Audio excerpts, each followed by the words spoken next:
اسے نیمل جیسی لڑکیاں بالکل بھی پسند نہیں تھیں، جو خود سر ہونے کے ساتھ ساتھ جذباتی بھی ہوتی تھیں اور کسی حد تک بدتمیز بھی تھیں۔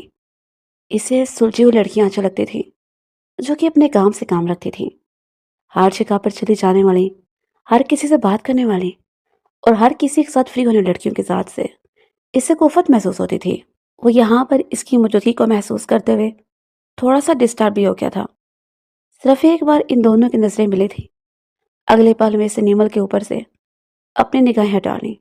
دیکھو تو خرگوش کہیں کا، پتا نہیں سمجھتا کیا خود کو، اس جیسے ہزار مٹھائی کے پیچھے گھومتے ہیں۔ اس نے اپنے بال ہوا میں لڑاتے ہوئے ایک ادا سے کہا تھا، ان میں اور اس میں زمین آسمان کا فرق ہے، یہ بات تم بھی بخوبی جانتی ہو۔ تم تو چپ ہی کر جاؤ بھائی کی چمچے، دوبارہ اگر اس کا ساتھ دیا تم اسے بات مت کرنا، جلسے کی دھا ہوتی ہے۔ اس نے نیمل کو منہ چڑھاتے ہوئے کہا تھا۔ وہ اٹھ کر اپنے کمرے میں چلی گئی تھی۔ روحانہ نے اپنا موبائل نکالا، غیر ارادی طور پر اس نمبر پر نگاہ دوڑائی تھی جس پر سے کال آئی تھی۔ وہ نمبر خاموش تھا۔ ابھی اس کے بارے میں سوچ رہا تھا کہ دوبارہ سے نمبر پر کال چکمانے لگی۔ اس بار اس نے موبائل کو تھوڑی دیر کے لیے بجنے دیا۔ وہ جو اپنے کمرے کی کھڑکی میں سائڈ پر ہو کر کھڑی تھی، اس سے موبائل کو گھورتا پا کر کھل کر مسکراتی تھی۔ یعنی محترم آہستہ آہستہ میرے جال میں پھنستے رہے ہیں۔ ویسے تمہیں پھنسانا مجھے جتنا مشکل لگا تھا، تم نے میرا کام اتنا ہی آسان کر دیا۔ تم بھی روایتی مردوں کی طرح ہو روحان صاحب، عورت کی خوبصورت آواز سن کر اس پر جان دینے کے لیے تیار ہونے والے مرد، عورت کی خوبصورت آواز سن کر اس پر جان دینے کے لیے تیار ہونے والا مرد۔ وہ تنزیہ انداز میں مسکراتی ہوئی کال کاٹ چکی تھی۔ اس کے بعد اس نے موبائل آف کر دیا تھا اور پرسکون ہو کر سونے کے لیے لیٹ گئی تھی۔ اگلے دن اسے شاپنگ کے لیے جانا تھا۔ اگلی صبح کوئی بھی اسے اپنے ساتھ لے کر جانے کے لیے تیار نہیں تھا۔ حویلی کے سبھی لڑکے کام کاج کے لیے نکلے ہوئے تھے۔ ولید جب گھر کے اندر داخل ہوا تو بہت زیادہ تپا ہوا تھا۔ غصے سے اس کا چہرہ لال تھا، ہر کسی کو کاٹ کھانے کو ڈھو رہا تھا۔ اپنے بیٹے روحان کو سمجھا لیں، وہ میرے معاملات سے دور رہا کرے۔ زہر لگتا ہے مجھے وہ شخص، تو تم اس سے بدلہ کیوں نہیں لیتے ہو؟ وہ اس کے پہلو میں جا کر بیٹھی۔ ولید سے تھوڑا سا دور ہو کر بیٹھا تھا۔ کیا کر رہے ہو تم؟ دادی جان نے دیکھ لیا تو ڈانٹیں گی تمہیں، خود بھی تھوڑا سا لحاظ ہونا چاہیے۔ ہاں تم سے مسئلہ کیا؟ امریکہ سے تم آئی ہو، میں نہیں۔ یہاں کے قوانین امریکہ سے بالکل مختلف ہیں۔ اس نے ناک پر سے مکھی اڑائی تھی۔ خیر مجھے بتاؤ کہ کیا ہوا ہے؟ اگر تم چاہو تو میں تمہارے ساتھ مل کر اس سے بدلہ لے سکتی ہوں۔ مجھے بھی وہ شخص پسند نہیں ہے۔ اپنے بالوں کی لٹ کو اپنی انگلی کے گرد گھماتے ہوئے وہ لاپرواہی کا اظہار کرتے ہوئے بولی تھی، میں نے کبھی بھی تمہارے اس کھڑوس کزن کو مسکراتے ہوئے نہیں دیکھا۔ غصہ تو ہر وقت ہی اس کی ناک پہ ڈالا رہتا ہے، یوں لگتا ہے جیسے یہ غصہ اسے ورثے میں ملا ہے۔ ویسے مجھے تو نہیں لگتا کہ ہمارے خاندان میں کوئی بھی اتنا غصیلا تھا۔ ہے تم لوگوں کی برداشت ہے جو اس کی اس قدر گھٹیا حرکتوں کے باوجود بھی چپ کر جاتے ہو۔ میرا بس چلتا تو میں اس کا سر پھاڑ دیتی۔ وہ جو بھی منہ میں آئے بولے چلے جا رہی تھی، اس بات سے مکمل جان کہ اس کے پیچھے ہی کھڑا تھا، بازو لپیٹے اس کی باتیں سنتا۔ وہ ڈانٹ پیس کر رہ گیا تھا۔ یہ چھٹانک بڑھ کی لڑکی جس کا قد بامشکل 4 فٹ اور 9 انچ تھا، وہ اس کی ذات کے بارے میں کھلے عام تبصرے کر رہی تھی۔ آخر وہ ہوتی کون تھی، اسے یہ حق کس نے دیا تھا؟ دوسروں پر انگلی اٹھانے سے پہلے بہتر ہے انسان اپنے گریبان میں جھانک لے۔ جانی پہچانی مردانہ آواز پر وہ اپنی جگہ پر اچھل پڑے تھے۔ اس کا دل زور زور سے دھڑکنے لگا تھا کیونکہ اس کے اہم سامنے کھڑا تھا۔ وہ اس کی ماما کا فیورٹ بھتیجا بھی تھا۔ ماما جب سے امریکہ سے پاکستان آئی تھی، اسی ذات کے بارے میں زمین آسمان کے کلابیں ملا رہی تھی۔ یہی وجہ تھی کہ وہ زیادہ چڑ گئی تھی۔ آپ یہاں پر کب آئے؟ اس وقت جب آپ میری ذات کے بارے میں تبصرے کر رہی تھی۔ مجھے لگتا ہے کہ آپ کے پاس کرنے کے لیے کوئی ڈھنگ کا کام نہیں ہے۔ اپنی عزت افزائی پر وہ نگاہیں پھر چرا کر رکھی تھی۔ اس کے پیٹھ پیچھے وہ کھل کر بول سکتی تھی، لیکن محترم کے سامنے بولنے کی ہمت نہیں تو یوں لگتا تھا جیسے کسی نے اس کی زبان کو گھیرا لگا دی ہو۔ وہ میں بس ویسے ہی۔ ارے تم آ گئے ہو، تم اسے شاپنگ لے کر جاؤ۔ دادی جان نے اسے اپنے سب سے بڑے لاڈلے پوتے کو دیکھا تو دل ہی دل میں اس کی نظر اتاری اور اگلے ہی لمحے سے حکم سنا دیا، میرے پاس اتنا فالتو وقت نہیں ہے، جو میں ایسے فارغ لوگوں کو لے کر گھومتا پھروں۔ کرنے کے لیے اور بھی بہت ضروری کام ہے۔ دادی جان، یہ کیا بدتمیزی ہے روحان؟ انہوں نے پیچھے سے پکارا، مگر وہ لمبے لمبے ڈنگ بھرتا ہوا حویلی سے باہر جا چکا تھا۔ اس کو تو میں سبق سکھا کر رہوں گی۔ آخر یہ خود کو سمجھتا کیا ہے؟ اس کا تو میں وہ حشر کروں گی کہ وہ ساری زندگی پچھتاتا رہے گا کہ اس نے مجھ سے پنگا لیا تھا۔ وہ دل ہی دل میں عہد کرتے ہوئے اب ایک بڑے منصوبے کے بارے میں سوچنے لگی تھی۔ ایک طرف وہ اسے اپنی آواز کو میٹھا بنا کر اور فیک نمبر سے پھنسانے کی کوشش کرنے لگی، تو دوسری طرف اس نے روحان کی زندگی میں ہلچل مچانے کا بھی فیصلہ کیا تھا۔ رات تقریباً 2 بجے کا وقت تھا۔ سب لوگ اپنے کمرے میں آرام کر رہے تھے۔ روحان کے بارے میں اسے دادی جان سے پتہ چلا تھا۔ انہوں نے بتایا تھا کہ وہ کسی ضروری کام کے سلسلے میں شہر سے باہر گیا ہے اور 1.5 دن سے پہلے اس کی واپسی نہیں ہو سکتی۔ کیا مطلب ہے؟ کیا وہ پلوشا کی مہندی پر بھی نہیں آئے گا؟ نہیں، یہ سن کر اسے ایک انجانی سی خوشی ہوئی تھی۔ چلو شکر ہے، اس کی شکل نہیں دیکھوں گی تو موڈ اچھا رہے گا، ورنہ تو وہ شخص ہر جگہ پر ناخوست پھیلانے کی کوشش کرتا ہے۔ دل ہی دل میں اس کو گالیوں سے نوازتے ہوئے وہ دبے پاؤں اس کے کمرے کے اندر داخل ہوئے تھے۔ اس کے کمرے میں دیوار پر اس کی بڑی بڑی تصویریں لگی ہوئی تھیں۔ وہ ساری تصویریں فریم شدہ تھیں۔ یہ دیکھ کر وہ عجیب سے انداز میں مسکرانے لگی تھی۔ اب آئے گا مزہ۔ اس نے وہ سارے فریم اتارے اور پھر ایک ساتھ زمین پر رکھے تھے۔ اپنے ساتھ لائی ہوئی چھوٹی سی ہتھوڑی کی مدد سے اس نے زور سے فریم کا شیشہ توڑا تھا۔ وہ جانتی تھی کہ اس کا کمرہ ساؤنڈ پروف ہے، باہر آواز نہیں جاتی ہے۔ اطمینان سے وہ اپنا کام کرنے میں مصروف تھی، یہ جانے بغیر کہ وہ کمرے میں داخل ہو چکا تھا اور اب وہ اس کے فری ہونے کا انتظار کر رہا تھا۔ دائیں طرف ایک تصویر لگی ہوئی ہے، تم وہ اتارنا بھول گئی ہو۔ ہائے اللہ، میرے تو دماغ سے ہی نکل گیا تھا۔ یہ کہہ کر وہ پلٹی تو سامنے کھڑے اس دیو قامت شخص کو دیکھ کر اس کی جان حلق میں اٹک گئی تھی۔ کیا میں کچھ غلط دیکھ رہی ہوں؟ بالکل بھی نہیں، جو کچھ آپ دیکھ رہی ہیں صحیح دیکھ رہی ہیں۔ یہ کہہ کر وہ 2 قدم اٹھا کر اس کی طرف بڑھا تو وہ تیزی سے پیچھے کی طرف ہٹی تھی۔ میں نے آپ کو کیا کہا تھا کہ میرے معاملات سے دور رہا کرے؟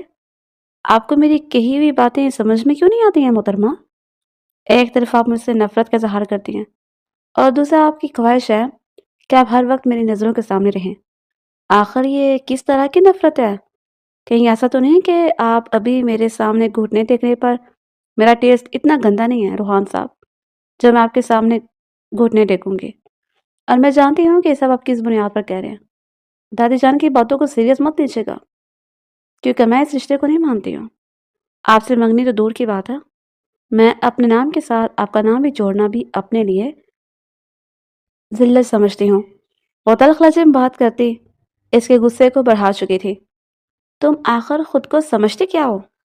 وہ اس کے بازو کو سخت انداز میں دبوچتے ہوئے بولا تھا، مگر سامنے بھی نیمل صاحبہ کھڑی تھی۔ وہ حویلی کی عورتوں کی طرح سے ڈرتی نہیں تھی۔ ہاں، اس کے دل میں تھوڑی سی ہچکچاہٹ تھی جو کہ آج ختم ہو چکی تھی۔ اس نے ایک جھٹکے سے اپنے بازو چھڑائے اور روحان کے سینے پر زور سے ہاتھ مار کر اسے پیچھے کی طرف ہٹایا تھا۔ وہ انگلی اٹھا کر دھمکی آمیز انداز میں بولی، دوبارہ میرے قریب آنے کی کوشش مت کرنا، ورنہ میں تمہیں جان سے مار دوں گی۔ تمہیں لگتا ہے کہ تم غلطی کر کے آسانی سے یہاں سے جانے میں کامیاب ہو جاؤ گی؟ یہ غصہ دکھا کر تم سزا سے بچ جاؤ گی؟ آپ مزے سے اسے سوال کر رہا تھا۔ کون سی سزا؟ میں نے کچھ بھی نہیں کیا۔ تمہارے پاس کوئی ثبوت نہیں ہے، پھر رات کے اس وقت تم میرے کمرے میں کیا کر رہے ہو؟ سوچو، اگر حویلی کے کسی شخص نے دیکھ لیا کہ تم رات کے اس پہر میرے کمرے میں ہو تو پتہ ہے وہ کیا کرے گا؟ اسی وقت ہی میرے ساتھ تمہارا نکاح کروا دے گا۔ وہ جان بوجھ کر یہ بات کر رہا تھا اور اس کے ساتھ اس کے چہرے کے تاثرات کو بھی دیکھ رہا تھا۔ میں کسی کنویں میں چھلانگ لگا دوں گی، مگر تم سے شادی نہیں کروں گی۔ واو، اس کا مطلب ہے کہ ہم دونوں کی شادی ہر حال میں ہوگی۔ یہ تمہاری غلط فہمی ہے۔ چلو جلدی سے اٹھو اور ایک کانچ کے ٹکڑے یہاں سے اٹھاؤ۔ یہ ساری تصویریں بھی لو، کل ان کو فریم کروا کر دوبارہ سے میرے کمرے میں لگوانا، ورنہ تمہیں کسی ایسی جگہ پر پھینک کر آؤں گا جہاں سے تمہاری واپسی ناممکن ہو جائے گی۔ میں نے کچھ بھی نہیں کیا۔ شاید تم اس وقت تک یہ بات تسلیم نہیں کرو گی جب تک میں تمہیں ثبوت نہیں دیتا۔ اس نے اپنی جیب سے موبائل نکالا۔ جب وہ کمرے میں داخل ہوا تھا تو محترمہ اس کی تصویروں کو سیٹ کرنے میں مصروف تھی۔ اسی وقت ہی اس نے اس کی ویڈیو بنا لی تھی جس میں وہ سارے فریم کو ہتھوڑی کی مدد سے توڑ رہی تھی اور اس کے ساتھ ساتھ اس کی شان میں زمین آسمان کی کلابیں ملا رہی تھی۔ یہ یہ کیا ہے؟ تم گھٹیا انسان ہو۔ دیکھو لڑکی، اپنی اوقات میں رہو۔ تمہیں کوئی حق نہیں بنتا کہ تم میری ذات کے بارے میں اس طرح کے الفاظ استعمال کرو۔ اگر میں تمہارے ساتھ عزت سے پیش آ رہا ہوں تو تم میرے سر پر چڑھ کر ناچنے کی ضرورت نہیں ہے۔ دفع ہو جاؤ یہاں سے، دوبارہ مجھے اپنی شکل مت دکھانا۔ اس کا چہرہ شرمندگی کے مارے لال ہو گیا تھا۔ دل کر رہا تھا کہ روحان کا منہ توڑ ڈالے، مگر ہائے یہ بے بسی۔ اس کے کمرے سے واپس ساتھ ہو گئی تھی، لیکن اس کا خون غصے سے کھول رہا تھا۔ تمہیں پتا ہے کہ اس نے میرے لیے الفاظ استعمال کیے ہیں، تو تمہیں کیا ضرورت ہے یہ حرکت کرنے کی؟ وہ ٹھیک ہے تو کہہ رہے تھے اگر رات کے اس وقت کوئی تمہیں ان کے کمرے میں دیکھ لیتا تو قیامت آ جاتی۔ میں کون سا اس کے ساتھ عاشقی لڑانے کے لیے گئی تھی؟ نفرت کرتی ہوں میں اس سے، بدلہ لینا چاہتی تھی میں اس سے۔ تم عورت ہو کر مرد سے بدلہ نہیں لے سکتی ہو، یہ تمہاری غلط فہمی ہے زہرا صاحبہ۔ اب میں اس کو تگنی کا نشہ چاہ کر ہوں گی، چاہے اس کے لیے مجھے کچھ بھی کیوں نہ کرنا پڑے۔ خدا کا واسطہ ہے اپنی عزت نفس کو داؤ پر مت لگانا، اور نہ ہی اپنے آپ کو اس کی نظروں میں اتنا گرا دینا کہ دوبارہ کبھی سر اٹھا کر چلنے کے قابل نہ رہو۔ مجھے فرق نہیں پڑتا کہ وہ میرے بارے میں کیا سوچتا ہے، مجھے صرف اور صرف اپنی ذات سے دلچسپی ہے، اور اپنے علاوہ مجھے کسی سے محبت نہیں ہے۔ یہ کہہ کر وہ غصے سے بالکونی میں جا کر کھڑی ہو گئی تھی۔ وہ اپنے آپ کو پرسکون کرنے کی کوشش کر رہی تھی، مگر کلائی میں ہونے والے درد کی وجہ سے بار بار اس کی آنکھیں آنسوؤں سے بھیگ رہی تھی۔ کبھی بھی اس کے بابا نے اس سے اونچی آواز میں بات نہیں کی تھی، اسے تکلیف پہنچانا تو بہت دور کی بات۔ اس نے بے دردی سے اپنے آنسو صاف کیے تھے، اپنے گلے کو کھنکارا تھا اور موبائل نکالا تھا، اس کا نمبر ڈائل کیا۔ روحان جو کہ اپنا غصہ اتارنے کے لیے نہانے چلا گیا تھا، فریش ہو کر باہر نکلا تو اس کے موبائل پر اسی لڑکی کے نمبر سے کال آ رہی تھی۔ نہ چاہتے ہوئے بھی وہ مسکرا دیا۔ اسے اپنا دماغ تھوڑا سا ریلیکس ہوتا ہوا محسوس ہو رہا تھا۔ اس لڑکی کی آواز سے چھ لگنے لگی تھی۔ یہ نیمل کا سب سے بڑا ٹیلنٹ تھا کہ وہ اپنی آواز چینج کرنے ماہر تھی۔ کال پر اس کی آواز اور حقیقی زندگی میں اس کی آواز ایک دوسرے سے بالکل ڈیفرنٹ ہے، جس کی وجہ سے کوئی بھی اسے پکڑ نہیں سکتا تھا۔ میں نے آج آپ کو بہت یاد کیا، آپ کو تو فرصت نہیں ہے، مجھے ایک چھوٹا سا ٹیکسی کر دیں؟ اسے نخریلے لہجے میں کہا تھا۔ میں آپ کو کیوں ٹیسٹ کرنے لگا؟ جہاں تک مجھے لگتا ہے میرا آپ سے کوئی تعلق نہیں ہے، میرے لیے نامحرم ہے آپ، اور میں آپ کے لیے۔ میرا یہ مشورہ ہے کہ آدھی رات کے وقت غیر مردوں کو کال مت کیا کریں، لیکن آپ تو میرے لیے غیر نہیں ہیں۔ میں نے اپنے دل سے آپ کو اپنا مان لیا ہے، لیکن آپ ہی ہیں جو مجھے اپنا دل دینے کے لیے راضی نہیں ہو رہے۔ یہ سن کر وہ ایک لمحے کے لیے خاموش ہو گیا تھا۔ تو مجھے اپنے بارے میں سب کچھ سچ سے بتاؤ، تم کون ہو، کہاں پہ رہتی ہو؟ اتنی جلدی نہیں، پہلے میں چاہتی ہوں آپ سے تھوڑی سی بات چیت ہو جائے تاکہ ہمیں ایک دوسرے کے بارے میں سمجھنے کا موقع ملے۔ میں تم سے ملنا چاہتا ہوں، آپ مجھ سے 2 ہفتوں کے بعد مل سکتے ہیں۔ میں وعدہ کرتی ہوں میں آپ کو انکار نہیں کروں گی، لیکن میں چاہتی ہوں کہ اس طرح ہمارے درمیان تھوڑی سی بات چیت ہو جائے۔ اگر آپ مجھے اجازت دیں تو میں وعدہ کرتی ہوں آپ کو آپ کے بزی ٹائم میں پریشان نہیں کیا کروں گی۔ جب بھی آپ فری ہوں آپ مجھے چھوٹا سا ٹیکسٹ کر دیجیے گا، آپ کو کال کر دیا کروں گی۔ یہ کہہ کر اس نے اجازت لے کر کال کٹ دی تھی، جب کو تھوڑا سا بدمزہ ہوا تھا اور اس کے اتنی جلدی کاٹنے پر بیزار ہو کر بیڈ پر لیٹ گیا تھا۔ کون ہو تم؟ آخر کون ہو تم؟ اس نے اس اجنبی عورت سے دل ہی دل میں مخاطب ہوتے ہوئے کہا تھا۔ وہ بہت زیادہ تھکا ہوا تھا، اسے جلدی ہی نیند آ کی وادیوں میں چلا گیا۔ اگلے دن اس کی کزن کی مہندی تھی۔ رات کے وقت حویلی میں زیادہ ہلا گلا تھا۔ جب نیمل تیار ہو کر باہر نکلی تو سب سے پہلے اس پر پڑنے والی نظر روحان کی تھی۔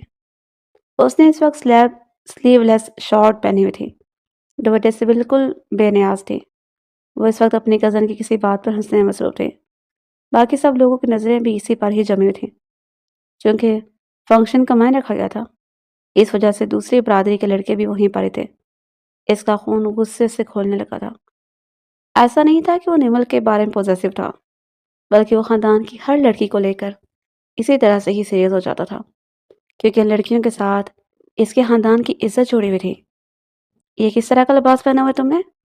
وہ اس کی آواز سن کر بری طرح بدمزہ ہو گئی تھی، لیکن کل کے لمحات یاد آنے پر دل ہی دل میں مسکرانے لگی۔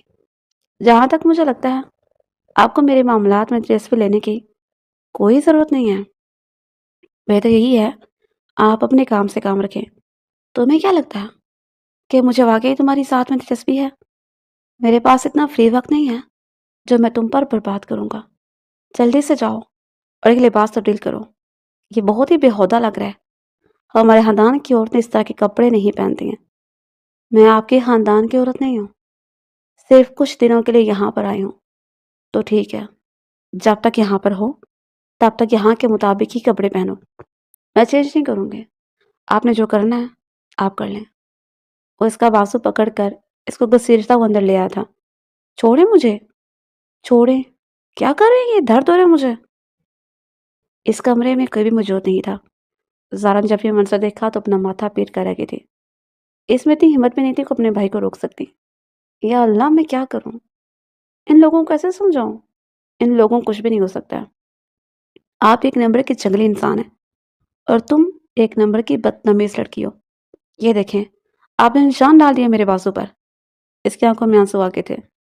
وہ بھی تھوڑا سا شرمندہ ہو گیا تھا، لیکن اس کے سامنے اپنی شرمندگی ظاہر کر کے اس کو شیئر نہیں کرنا چاہتا تھا۔ جلدی سے جاؤ اور کپڑے چینج کرو۔ میں نہیں جاؤں گی۔ جو کرنا ہے کر لیں۔ نہیں ڈرتی میں آپ سے، اور نہ ہی کسی اور شخص سے ڈرتی ہوں۔ لگتا ہے تم ایسے نہیں مانو گے۔ تمہیں سبق سکھانا ہی پڑے گا۔ آپ کی بار اس کو گھسیٹتے ہوئے حویلی کے پچھلے حصے میں لے کر چلا گیا تھا۔ وہاں پر ایک پرانا سا کمرہ تھا۔ اس نے اسے اس کمرے میں دھکا دے دیا اور باہر سے دروازہ بند کر دیا۔ کھولیں، مجھے یہاں سے باہر نکالیں۔ آپ مجھے یہاں پر چھوڑ کر نہیں جا سکتے۔ میں دادی جان کو بتاؤں گی۔ وہ زور زور سے دروازہ پیٹ رہی تھی، لیکن روحان پر اس کی چیخوں کا کوئی اثر نہیں ہو رہا تھا۔ تمہارے لیے میرے پاس یہ آخری راستے بچا تھا، بہت ہی معذرت کے ساتھ، مگر تم اسی قابل ہو کہ نہ تو اس نظروں سے دروازے کو دیکھتا ہوا وہ حویلی کے اندر داخل ہو گیا تھا۔ اس نے غصے سے دروازے پر لات ماری تھی اور پھر اپنا پاؤں پکڑ کر دھڑکے مارے اسی جگہ پر ہی ایک ٹانگ پر اچھلنے لگی تھی۔ اللہ کرے کہ اس کو گنجی بیوی ملے، بلکہ اللہ کرے کہ اس کی کبھی شادی نہ ہو، کہ جس طرح کی اس کی حرکتیں ہیں مجھے نہیں لگتا کہ کبھی کوئی باپ اس سے اپنی بیٹی دینے کے لیے راضی ہوگا۔ 8 بجے کا وقت ہو گیا تھا۔ روحان اس اجنبی لڑکی کال کا ویٹ کر رہا تھا جس نے ابھی تک اسے اپنا نام بھی نہیں بتایا تھا۔ آپ نہ چاہتے بھی وہ اس کی ذات میں دلچسپی لینے لگا تھا، نہ چاہتے بھی اس کے بارے میں سوچنے لگا۔ کبھی کبھار وہ خود حیران ہوتا تھا کہ کسی کی صرف آواز سن کر آپ کیسے اس کی ذات میں اس حد تک انٹرسٹڈ ہو سکتے ہیں کہ آپ کی پوری روٹین اس کی وجہ سے چینج ہو جائے۔ تارے جب وہ اپنے دوستوں کے منہ سے اس طرح کی باتیں سنتا تھا تو اسے بہت ہنسی آتی تھی۔ وہ شروع سے ہی پتھر دل مالک انسان تھا۔ خیر، پتھر دل تو وہ اب بھی تھا، لیکن اب ایک لڑکی اس کے پتھر دل کو کسی حد تک موم بنا دیا تھا۔ دوسری طرف وہ اپنا موبائل کمرے میں ہی چھوڑ کر آگئی تھی اور اب اس کی بے چینی میں اضافہ ہو گیا تھا۔ کہیں ایسا نہ ہو کہ مجھے پکڑ لے۔ نہیں، وہ مجھے نہیں پکڑ سکتا۔ اسے کیسے پتہ چل سکتا؟ اس کا سارا ایونٹ برباد ہو گیا تھا۔ رات تقریباً 3 بجے کا وقت تھا جب اس کے کمرے میں آیا اور اس نے ایک جھٹکے دروازہ کھول دیا۔ اس نے دیکھا کہ وہ لڑکی نیچے زمین پر سوئی ہوئی تھی۔ اس کے سارے بال اس کے چہرے پر پھیلے ہوئے تھے۔ وہ چھوٹے چھوٹے قدم اٹھاتا ہوا اس کے پاس گیا، گھٹنوں کے بل اس کے قریب بیٹھا اور اس کے چہرے کے اوپر سے بال ہٹا دیے۔ وہ بہت ہی خوبصورت تھی، اس میں کوئی شک نہیں تھا۔ آسمان سے اتری ہوئی کوئی حور معلوم ہوتی تھی، لیکن اسے خوبصورتی سے زیادہ کردار اٹریکٹ کرتا تھا۔ روحان کے لیے ایک مضبوط کردار کی عورت دنیا کی خوبصورت عورتوں میں شمار ہوتی تھی، جبکہ وہ عورت جو حسن میں آگے تھی لیکن اس کا کردار مشکوک تھا، وہ اسے زہر سے بری لگتی تھی۔ وہ سوچتا تھا کہ لڑکی کے پاس صرف اور صرف عزت ہوتی ہے، اگر وہ اپنی عزت کی حفاظت نہیں کر سکتی تو وہ عورت کہلانے کی بھی حقدار ہی نہیں ہے۔ یہ بھی اس کے حساب سے بڑی غلط فہمی تھی، کیونکہ وہ اپنے دل میں اس کے لیے کچھ زیادہ ہی نفرت رکھ کر بیٹھا تھا۔ یہ سب کچھ اس کی ماں کی وجہ سے ہوا تھا۔ نمل کی تائے جان اسے پسند نہیں کرتی تھی، کیونکہ وہ نمل کے بابا سے اپنی بہن کی شادی کروانا چاہتی تھی، مگر نمل کے باپ نے اپنے پسند سے اس کی ماں سے شادی کر لی، اور یہ وجہ تھی کہ کافی عرصے تک خاندان سے دور رہے تھے۔ جب وہ اپنے خاندان واپس آئے تو ان لوگوں نے دوریاں بڑھ گئی تھیں۔ ان کی بیوی کو حویلی میں وہ عزت نہیں دی جاتی تھی جس کی وہ حقدار تھی۔ اسی وجہ سے وہ اپنی بیوی کو لے کر امریکہ میں سیٹل ہو گئے تھے۔ تقریباً 19 سالوں کے بعد وہ حویلی لوٹ کر آئے تھے اپنی جوان بیٹی کے ساتھ۔